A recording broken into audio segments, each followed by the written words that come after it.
you shouldn't be afraid to learn and to fail, because it's only through the learnings and those failures that you actually would know what to do and what not to do. Because in life, we're here to live, to learn, and to contribute. So, in order for you to live the best life, you need to learn, and you learn from your own mistakes and other people's mistakes. And then once you're at a level where you can repeat what you've done, you send the elevator down and you help others be, do, and have a happier existence as well.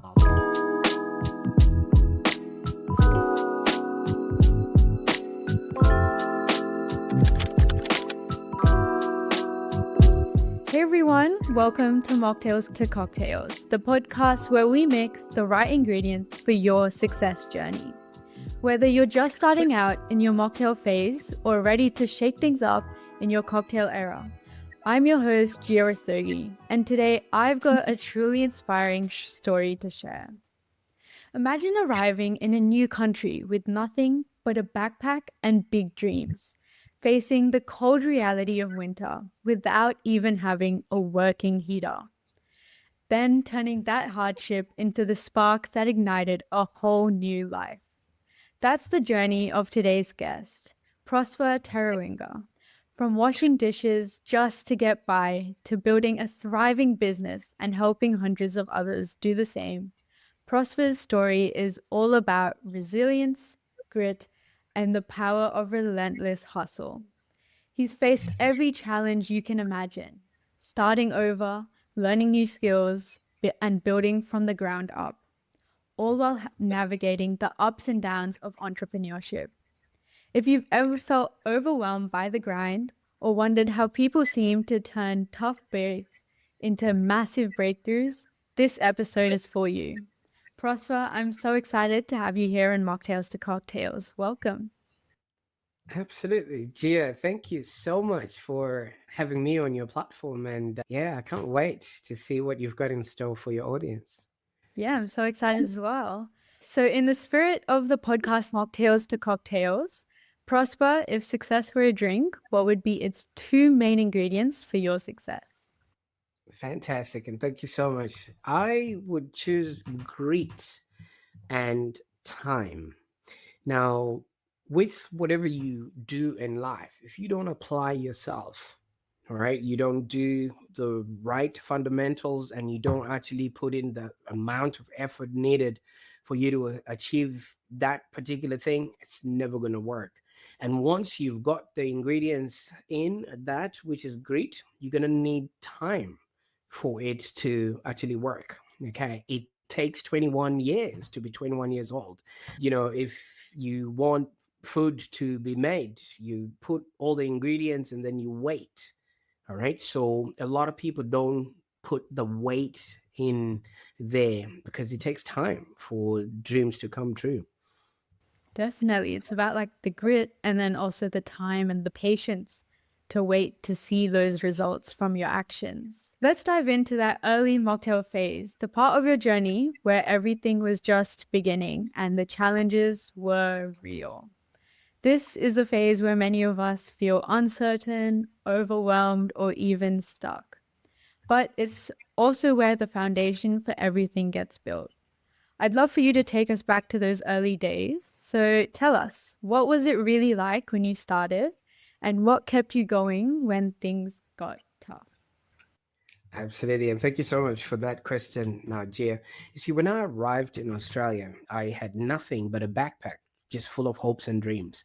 And that was about 12 years ago. I was a stranger in this whole new land, and my first job was to wash dishes in an Italian restaurant. Now, for those that are not quite familiar with what that looks like, is you just go into the back of the restaurant, you're looking at your station, and everybody else is, you know, looking at the orders as they're flying in, because during a busy time you can't even talk to the person who's right next to you because everything is go go go. But you can imagine, I was only just arriving in Australia, and you want to make friends, you want to connect with people, and hey, what are you going to be doing after work and things of that nature. So that created a big void in my life, where that I was just going to work, coming back home, I was tired, and I had not even any company and things of that nature. So I did what I think anybody in my situation would do. I tried to connect, it didn't work. So I went on and I created a Facebook page for that restaurant, Jia.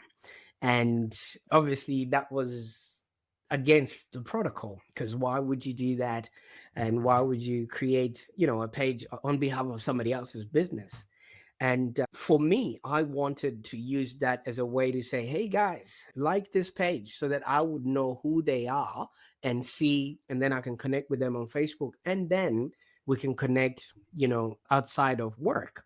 But, you know, I thought the thing that was going to make me connect with people and the community, in the form of that Facebook page, was the very same thing that got me fired on that particular job. Now you can start thinking to yourself, I've just arrived in the country, I have no friends, now I've got no job, and all the prospects of me doing anything with my life just were at a standstill. So I went on like this for about 3 weeks with no job.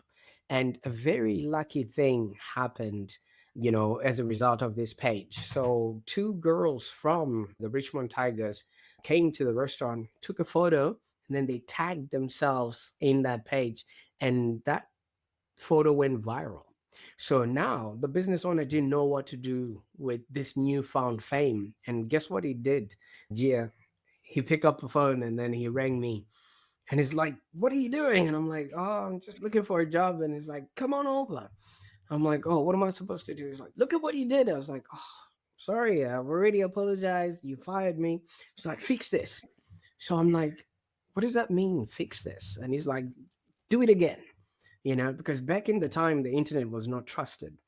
So, like today, it's now normal mainstream. You know what I mean? Back in the time, people didn't know what it was, and they didn't trust that whatever you were doing, you were probably going to steal their business, or they just didn't know what was going on. So then I started learning and studying and wanting to find out how else can I make this happen again. And for 4 months, nothing happened. No one was even liking or commenting on the page or nothing of that nature, up until it was almost time for Melbourne Cup. And then people started coming to the restaurant because of the Melbourne Cup. And that's when the page started gaining a bit of momentum. So that was kind of like the start into the digital marketing space. And then we started just growing the page from there. And the very thing that got me fired is the very thing that I then used as a stepping ladder to where I'm at right now. That's an awesome story. Like, you can tell that there was definitely the low moments, like having those 3 weeks where you didn't have anything. And then after that, there was the fame that came from that post. And then now you're working in that job again. And you mentioned like washing dishes just to get by, but how did you actually keep your motivation alive during those tough and humble beginnings? Understandable. You see, where I come from a place where poverty is staple. All right. So me coming to Australia is an big enough upgrade that even if I was living on the street, I'm still way better than what I would have been when I was back home. So just so you have a bit of context of what this looks like, you've been to the shops to buy milk, right? Yeah.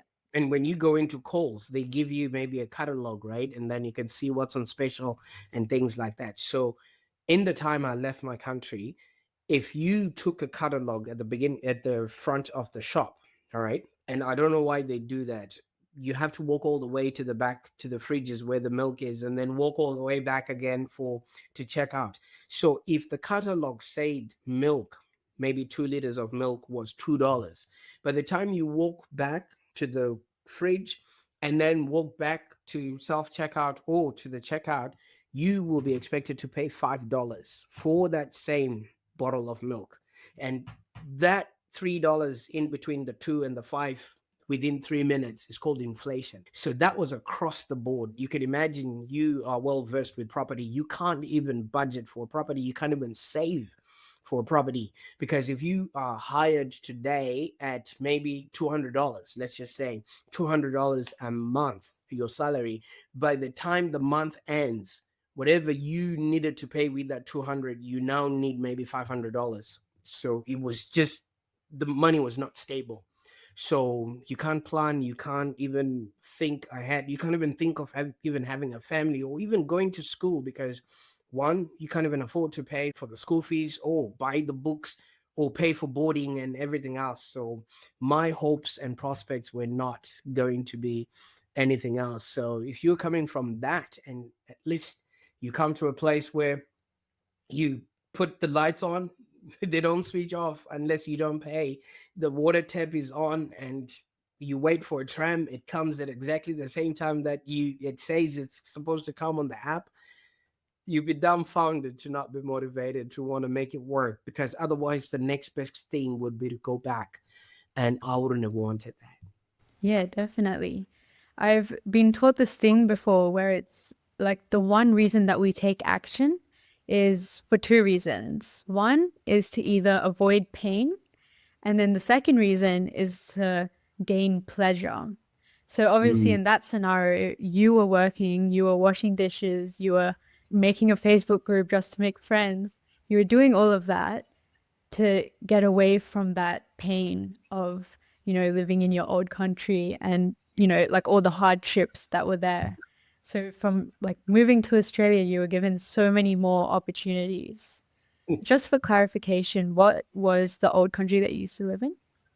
I'm from Zimbabwe. Yeah. So when was that moment in Zimbabwe where you thought that this is it, I have to make a change, or like you were done surviving, you just want to thrive now? And what sparked that shift for you to move to Australia? Right. So there's times in Zimbabwe where you could go to a gas station and you couldn't get petrol. There's times in Zimbabwe where there was no food on the shelves. So you could have the money, but because the economy was not functioning in such a way that the storekeepers would buy stock and hold it so that they can resell, because if they would do that, they're losing money while things are on the shelf. So it made sense for them to just buy enough and then get people to queue up for that, and whoever is there first buys it. Now it created a scenario where, I don't know where you stay, but I'm supposing you live in a place where you've got a house here, a house there, and a house there. Maybe there's 4 or 5 houses to either side of where you're living, right? Or maybe behind you or whatever. That's typical Australian suburbs, right? So you can imagine the house on the corner will be the one selling milk, and the house on the corner will be the one selling bread. You never needed to go to the shops. People would go, the house on the corner would go and queue up at maybe Woolies and just wait. Whatever they have, if they have the money, they buy it at whatever rate they're buying it from, and then they would then put a sign outside their house and say, you want rice, we're selling a cup of rice for $10. And you can imagine, you want that rice, you, even if you try to not want to buy from them, where else are you going to get it? So it now started creating economies within economies, and you just needed it. Your anxiety would really, really go on overdrive, because how do you eat? If you've got a family, how do you feed your family? You go to the shops, everything is empty. You know what happened during COVID, where you'd go to the shops and there was just a section, Yeah. maybe it was just the toilet paper section, and it was zero. Can you imagine all the shelves, nothing in the shops? Mm. And some shops were just closing. So I decided there's got to be a better way. There's got to be more out there in the world. And yeah, just started planning my way out and got lucky. And here we are. That's awesome. So, did you ever have like, well, you probably do, but what's that particular mindset that you had, or like a ritual or a support system that like helped you stay focused? Not just maybe not in Zimbabwe, but like in Australia once you've moved, and those 3 weeks or even after that, what helped you like keep going in terms of like doubt or struggle? Absolutely. When you have nothing to lose. Mm. You literally would do just about anything. And once you have done whatever that needs to be done, you want to protect what you have gotten so you don't lose it now. So once you create something not to lose, you now have to work twice as hard to protect it. So it's just like if you're in the property game, if you have bought all these properties, the next thing you want to do is asset protection or insurance, because you don't want to be accumulating all these things to just have them lost one day, or something just happens. Maybe there's a fire or there's a flood, and then all of a sudden your asset is no longer viable. So that's exactly what would then happen when you are in a position to create something of your own. You start looking after it. Now, I've grown up now and I have kids and things of that nature. And I noticed I got my 10-year-old, one of those, what do you call them? The computer games. Every time I have to stop myself from screaming because I just see it thrown anywhere. It could be on the table or it could be on the couch or whatever it is. And I'm thinking, if I was her at that age, I would have been putting it on charge and making sure nobody touches it and keeping it safe. But they don't know the pain of not having it, because if that breaks or it doesn't work, guess what? Just wait until next Christmas or next birthday, they get a replacement. So if you don't understand the pain of losing, you'd never appreciate having something. So no matter what it is, you don't necessarily need anyone to tell you, hey, do better, because you gotta do better. Yeah, exactly. It comes back to like, even just like an example I'm sure everyone can relate to, but in COVID, when we couldn't meet anyone and we had like nothing practically, we were just stuck in our homes. And that's Yeah, when people really started to like be grateful for like that human connection, not just through calls and like chats and texting, but actually meeting someone outside. It's like what you said, like you don't understand the pain of not having it until you actually don't have it. now imagine 10 years of COVID. Yeah. So that's exactly what it was like. Yeah. So, in your journey, were there any like family, mentors, or friends who played a key role in encouraging you? Or I think, did you mention that you came here alone to Australia? I did actually, yes. I, Yeah. I came here all by my lonesome, but I've made my family here, and I've also integrated my family within whatever it is that we're doing. So I've built a big enough business that my sister actually works for me in the South African office.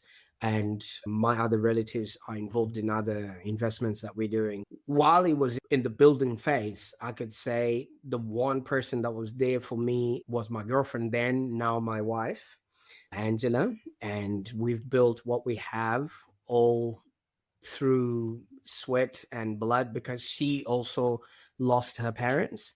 So we all just had each other. And now everybody relies on us. Whereas before, nobody really wanted to see what we were doing.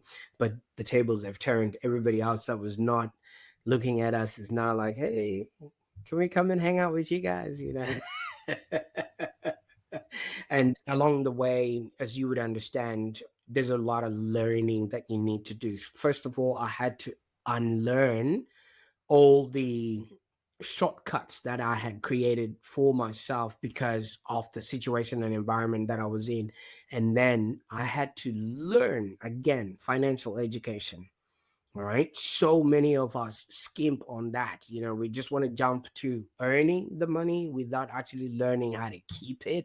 And then I had to then learn how to run a business. All of those things required that I read. For those that can see behind the scenes, and you can also see yourself, books have been very pivotal in every step of the journey that I've taken, because I viscerally believe if you want to go far, you go alone. But if you want to go further, you go together.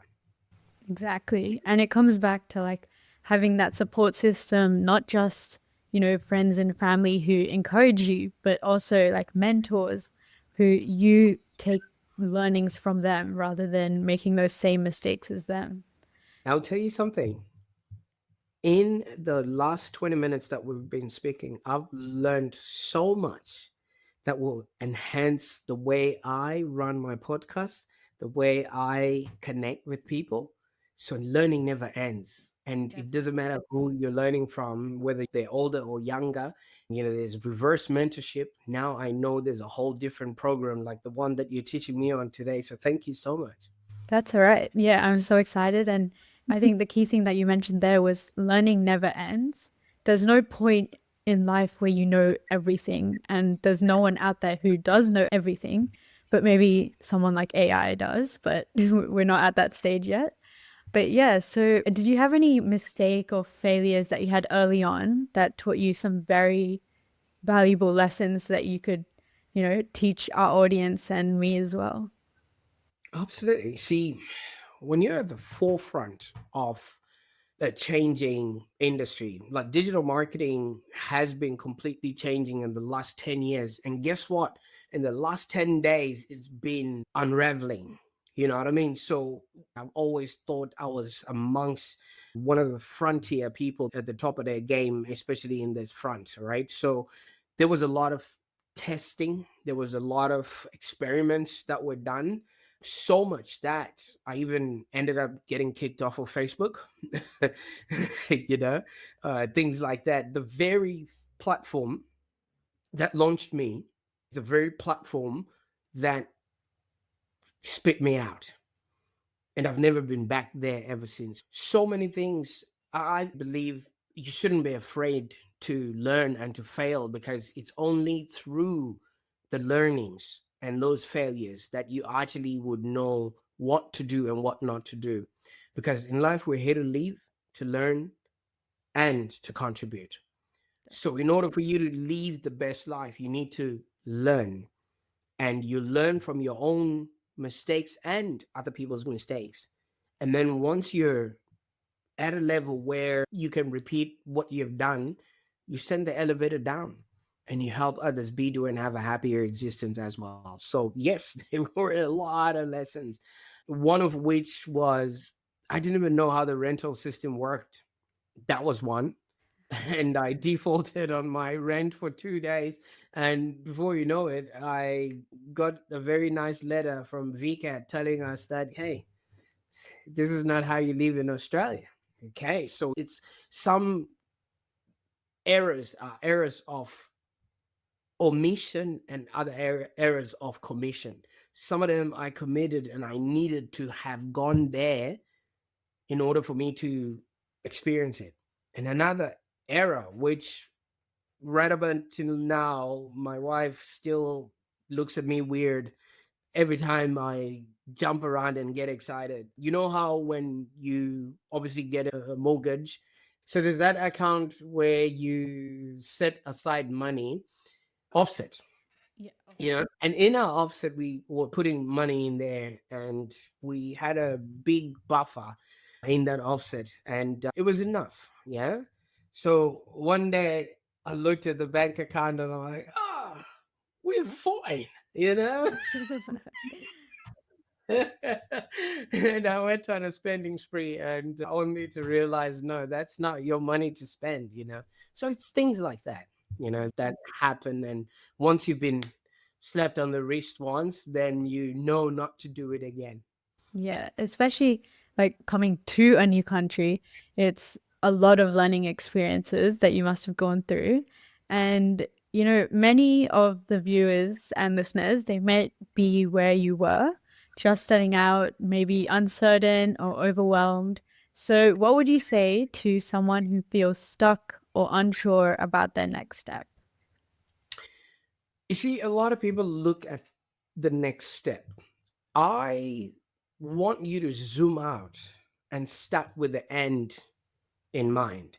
Because once you know what it's going to look like when it's all done, it's super easy for you to reverse engineer from there than you trying to look at what you're looking at right now. Because you might be looking at a scenario where you're broke, you're hungry, and your very next thing is just to get food and maybe a bed to sleep in, and that automatically takes all your energy. Whereas if you know what you want to do, okay, so my question to you is, if you're going to be going somewhere or if you're going to be driving somewhere, which address do you put in? The address of where you are or the address of where you're going in the GPS?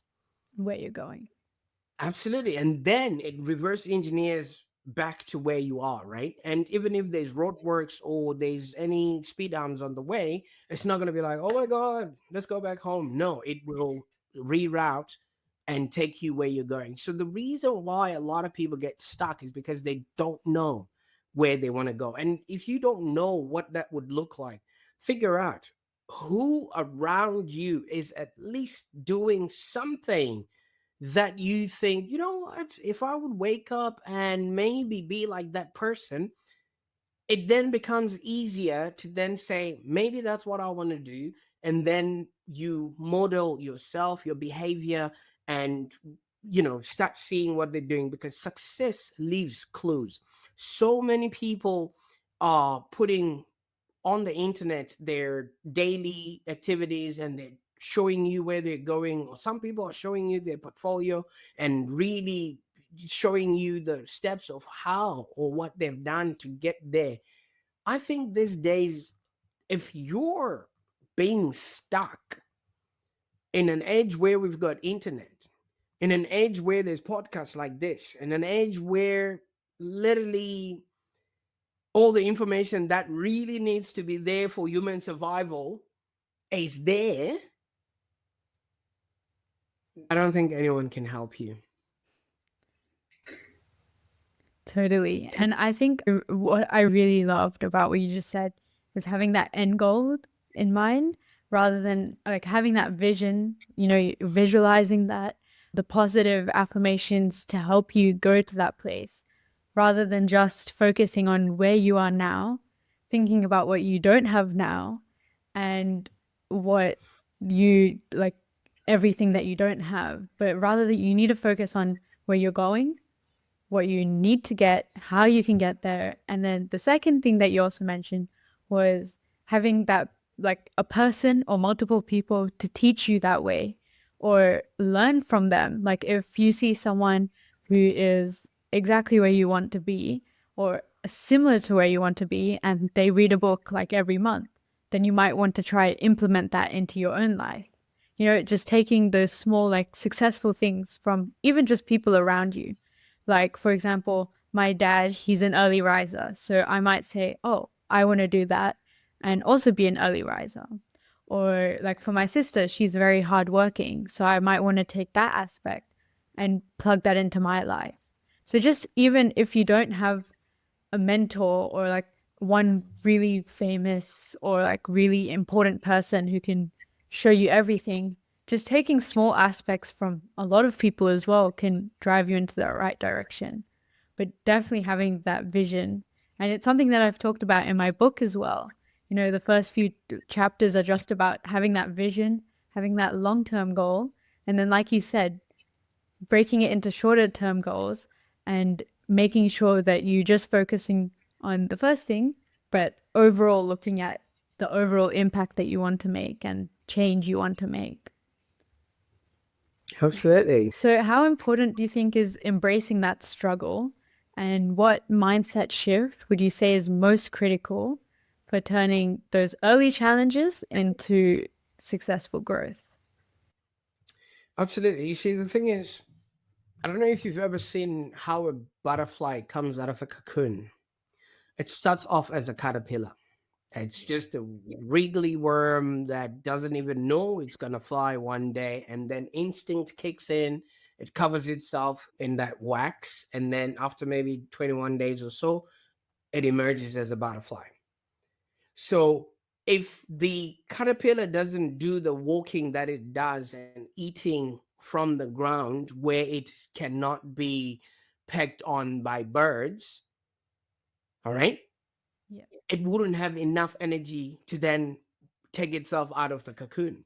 So you literally have to learn what needs to be done, the fundamentals of anything in life. You can't skimp on many of those things. Anyone that you have seen who's been successful, they've had to go through something. Even if you want to learn how to drive, you got to do certain hours with your L plates up until you graduate to your red P's. I don't know how it works in New South Wales there, but there's always a learning curve just throughout anything. Even as a baby, you start by crawling or maybe just pulling yourself on the ground. You crawl, you scrape your knees. And then the first time you start standing, you fall, you're wobbly, and people are just helping you along the way or things like that. Can you imagine if kids were just told, hey, maybe walking is not for you? Do you think they will be able to then get up and walk? No, they wouldn't. I don't know why people think they need to constantly be then told, hey, it's your turn now. Because half of the time, most of us may not have somebody to do that. You got to do that for yourself, and you got to embrace the struggle, because if you don't, how else are you going to know? I know it's painful and everything else, but once you've got that, I always encourage people that, you know what, whatever it is that you're going through, open your eyes, see what's going on, be present in that suffering, because one day you would have a good story to tell, you know? And when you now are standing in front of the podium, everybody's going to be asking you, oh my God, how did you do it? Look at every successful person. Nobody stands in front of people and say, "Oh, yeah, I grew up. My dad. The first thing he gave me was an ice cream, and then I was like, no, Dad, no ice cream today." And then I went to school, and then all my homework was written for me, and then I took an Uber back home, and I had people feeding me. I didn't even have to do anything to work this hard. Now I've just been given this company to run, and it's $1 million business. Thank you, guys. Nobody wants to hear that story. Exactly. Yeah, definitely. And I think what you mentioned in that story of a baby crawling and then they see you walking, I think it's also about if everyone was crawling, no one would try and walk. Do you know what I mean? Like, it's because the baby is surrounded by so many people who are always walking. You, Be like as a that. baby, you also want to be able to walk. And even just taking that small instance and implementing it into your own life, we all know how to walk now. But it's about if you want to run a business, if you surround yourself with people who are all running businesses, then you'll also find ways to do it yourself. You'll find those tips and tricks. And it's like what I've talked about in my book, once again, is that having that community who is better than you. Like it doesn't sound like it's maybe something that you want to do. But if you had a friend circle of people who are all working 9 to 5 jobs, you will also be happy and you'll feel sufficient working a 9 to 5 job as well.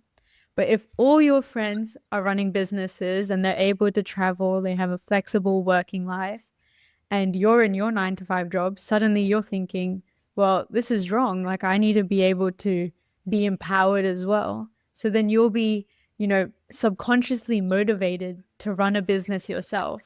So it really does come back to having like the support system around you and having people who you can learn from and succeed through as well.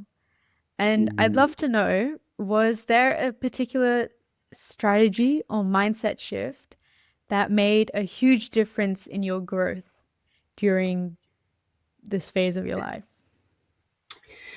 I'll tell you something. I've been very lucky to be in completely different locations or postcodes, countries, continents. And there's times where it's like, pinch me, slap me. I can't believe this is me. You know what I mean? Where something is happening, I'm in an environment, or maybe I'm in a restaurant and I'm eating really beautiful food, and I'm like, oh, is this me? Younger me would have been like just looking and drooling at this. You know what I mean? And so basically, what happens is if I can put myself in all these different places, all right, if I can see myself in a situation where, had I not done what I've done, would I be still doing what I'm doing? And then it just gets me to keep working. So half of the time, I have an opportunity to look at where I've been and where I want to go. And then those two things together would obviously get me to focus on, if I didn't do what I did back in the time, then I wouldn't be where I am today. So, what am I doing today in order for me to have a lasting, setup, or for me to enjoy maybe the next 10 years or whatever it is? And now I think in decades. You know what I mean? Where was I 10 years ago, and where am I going to be in the next 10 years? And whatever I do, I just start working in between. And if what I want to be in the next 10 years, I start arming myself with knowledge, and like you said, people around me that know how to do it cheaper, better, faster, because there's no point in me going out to start learning all the things to do with property and stuff when people like your dad are around. He's already done the work, so I can just shortcut from him, and I can just use what I need from him and move forward. So find the right people, know exactly where you're going, and then just invest in yourself, because wherever you are, there you are. Definitely. So, what would you say is, like, shifting gears now? So, focusing more on your daily life now, what would you say your habits or routines are that help you maintain momentum and keep growing, working towards your plan in 10 years? Like, how do you keep maintaining that momentum and keep growing to achieve that? Fantastic. You see, I'm looking at you right now. If I just reach to the left, you quickly see that I've got a book in front of me. This is exactly the amount of stretches I do every single day. Okay. So, in between meetings, just in case maybe I was supposed to have a meeting with you and you didn't show up, I'll just reach out and start reading. All right. Reading has really given me the biggest advantage of all. All right. So in life, we've got 7 aspects of our life, your health, your wealth, your relationships, your environment, your work, mindset, your health, or the relationships that you have, or things like that. But you understand what I'm saying? Yeah, So there's always a book and an aspect of something that you can read to level up. exactly. And before you know it, you're now firing on all cylinders. Because have you ever noticed there's some people that are really, really successful, but their relationships are whack? Or there's people that are very loving in their relationships, but they're broke. Or there are people that are very nice as a person, but they're not healthy. And you just don't want to be around them. You're like, I love you, but I don't know. I just have to protect myself from you. All right. Yeah, But what if you're that one person? You're healthy, you're wealthy, people love being around you, and you're a pleasant person to be around. You're invited wherever, because there's some people where you just start thinking to yourself, he's all right, but he eats too much. Or he's all right, but he talks too much. you know and what if you start becoming the self governor? So I read and I fortify myself. English is not my first language, but right now, I'm writing, I'm talking, I'm speaking, I have my own podcast. All of those things are created from the fact that I've now got so much information that I need to at least have an outlet. Otherwise, I'll be stuck with my 6-year old and I'll be telling her all about stoicism. And she'd just be looking at me going, I don't know, I just want ice cream. yeah, I love that. And, even for you, you read and that's how you expand your knowledge base. But for some listeners, they may not be, strong readers or they may not like reading. And I have a few friends like that. But even just, there's podcasts out there, there's workshops, there's events, there's the internet, there's documentaries, there's so much ways that knowledge is now given to us that it's almost, like almost weird if you're not, constantly learning. There's so many ways that you can be learning. So if you're not utilizing that time to expand your knowledge base, and it doesn't just have to be in such an intellectual, you know, part of your life, like even just your relationships or, the way you talk. There's so many books out there. Some are like, oh, how what should your body language be? There's just such niche things as well. And not just books, but like podcasts there's so much out there, like on the internet now, that there's so many ways that you can learn. And I just love how for you that's reading, and you really like, you can see the massive bookshelf behind you. It's like so awesome how much you've been reading and stuff. So now for your clients as well. So you're a digital marketing strategist. So how do you help your clients move away from those random marketing efforts and instead create like a clear strategic path to growth? And like we're talking about marketing here, but this doesn't just mean that you have to implement it in marketing. Like I'm sure there's some teachings and learnings that you can implement in your personal life as well. So go ahead. Fantastic. 3 words: own your media. All right. So, marketing is just, again, 3 things that you really need to know. You got to have a message, right? And you got to have a market. And the market is, who are you selling to and why should they buy from you? And then your message is, when you discover who those people are, what are you going to tell them when you arrive at them? And then media is, how are you going to reach out to them? So many of us are maybe good at talking, maybe some of us are good at video, or some of us are good at writing. All right. So if you're good at writing, I encourage you, by all means, write a book, write a newsletter, write blogs, all right, or ebooks or white papers or whatever information, but hold on to that. Okay. So many people create within platforms, just like Facebook or Instagram or LinkedIn, because once you put your content inside of those platforms, you don't own it anymore. It belongs to that platform. And that's something that a lot of people don't know or understand, because now they can do whatever they can do with that information and put it out in their algorithm, whichever way they feel comfortable. Whereas if you own your media, like you own this podcast here, you literally can distribute it to Amazon, the same podcast. You literally can distribute it to Apple. You literally can distribute it to Spotify, wherever, and you still own the files. But if you just create from Facebook, you can't do the same. So that is the one thing that I teach people to do. That if you are going to be in business for a while, own your assets, your books, your podcasts, your videos, and then find whatever flavor of the month is going. Is it YouTube? Is it Facebook? Is it LinkedIn? And if they don't want to hear about you, you have your stuff, you plug it into someplace else, and you don't have to recreate again.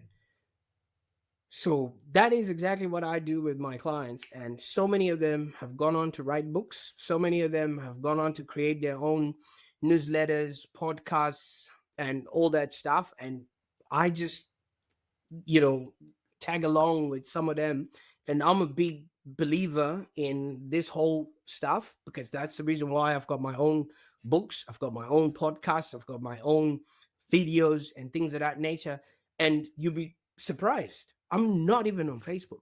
If you do find something of me on Facebook, it's because somebody has put it there. But yet I'm here saying I'm one of the digital marketers, one of the top ones in Australia. It's because I own my stuff and I just plug it into wherever I need to be at that particular time. Wherever is working, that's where we go. So I don't have to keep recreating, you know?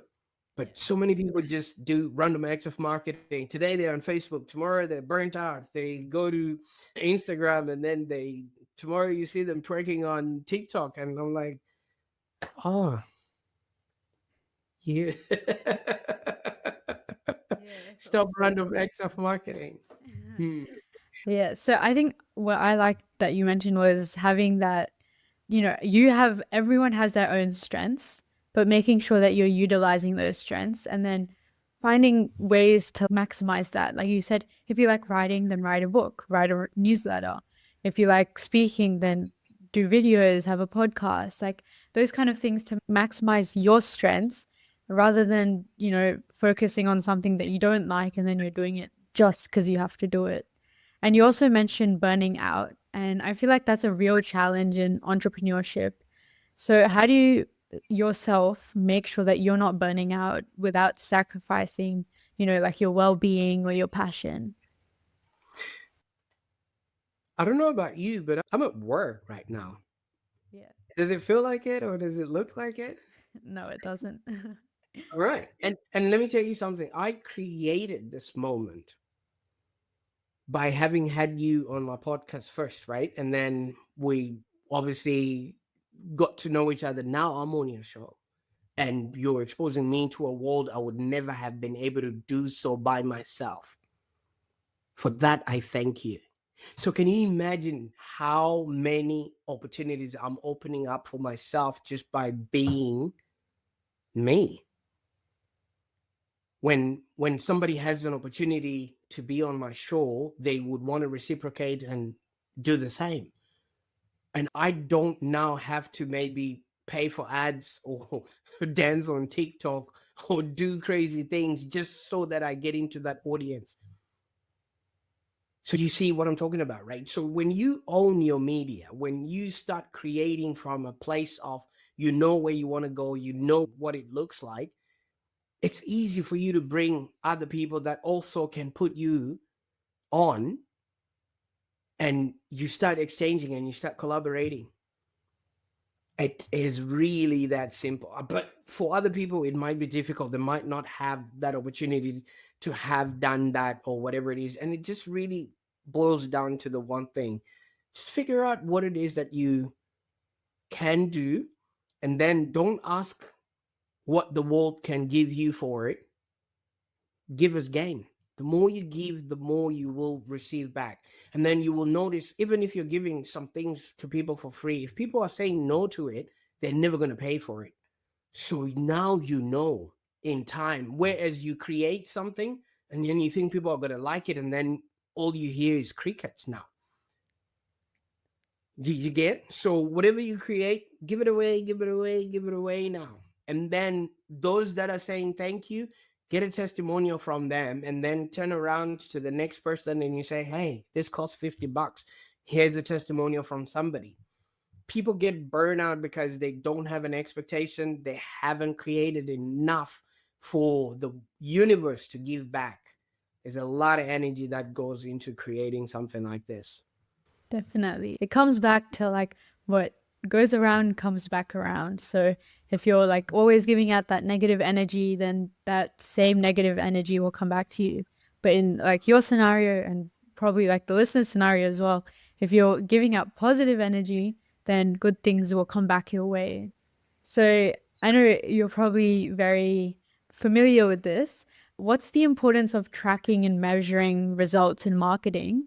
And what do you think the significance of that is in your daily life as well, just outside of, marketing?